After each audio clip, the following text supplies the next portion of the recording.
Hi, I'm Staley Smith, the Training and Development Manager here at Highland Solutions, based out of Pine Bluff, Arkansas.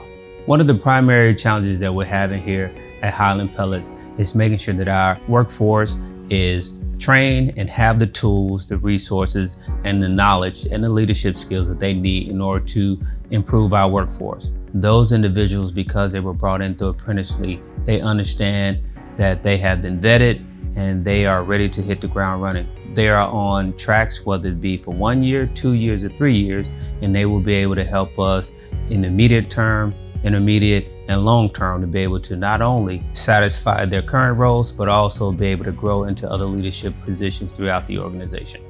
Hi, my name is Verdia Mays, and I'm a control room operator here at Highland Pellets working with Apprenticeship.